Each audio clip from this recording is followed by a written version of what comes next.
Good morning mga mare. Ngayon nga pala ay nagluto ako ng crispy burger with gravy. Breakfast ni anak. Maaga nga pala ako nagluluto mga mare kasi ayoko pumapasok siya sa school ang hindi kumakain. Maaga nga pala akong gumigising mga mare at eto madaling araw pa nga ay pumunta na ako sa tindahan. At eto nga pala ang nabili ko mga mare.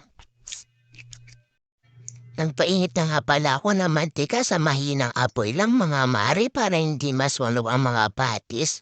3 piraso nga lang pala mga mare ang piprito ko kasi hindi pa nga nauubos ng anak ko. Mahina kasi siya talagang kumain eh. Kayo din ba mga mare pahirapan din ba sa pagpapakain sa inyong mga anak? Pagkaprito nga pala ay magtutunaw na ako ng harina sa isang tasang tubig. 2 kutsarang harina nga lang pala ang nilagay ko dyan mga mare ha. Mekos-mekos niyong mabuti kung magluluto kayo para hindi mabuo ang harina.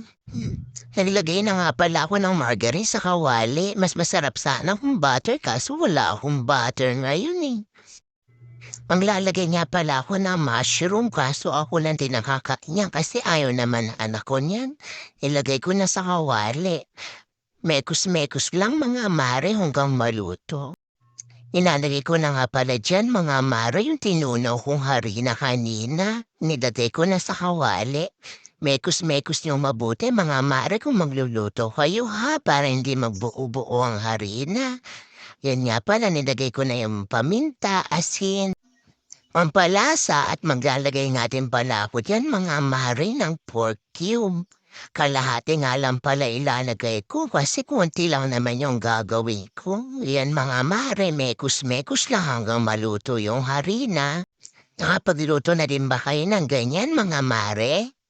Maglalagay nga pala ako ng konting toyo para pampaganda ng kulay niya. Mekos-mekos lang hanggang maluto. Kung dadagdag na pala ako ng kaunting tubig at iintayin ko ng humulo. Patis nga lang talaga ang ipiprito ko kaso nag-request si anak gusto daw yan ng gravy. Mas madami kasi siyang nakakain pagka may gravy.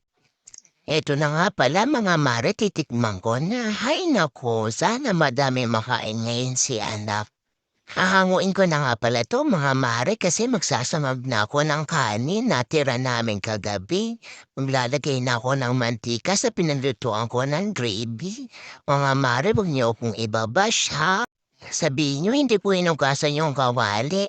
Aminin niyo mga mare, yung iba sa inyo ginagawa din to. Joke lang nga mare. Eto nga pala, nilagay ko na yung kanin na lamig. Nilagyan ko na nga din pala siya ng pampalasa at eto, mekos-mekos lang hanggang maluto. Papakainin ko na nga pala yung anak ko mga mare, malilate na to kabibidyo ko.